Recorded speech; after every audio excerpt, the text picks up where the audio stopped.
Запрошуємо самих маленьких учасників нашого концерту ансамбль народних інструментів «Перлинка».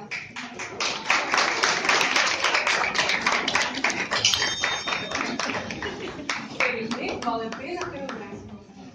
У їх виконанні прозвучить словацька народна мелодія, аранжування Валентини Кириленко.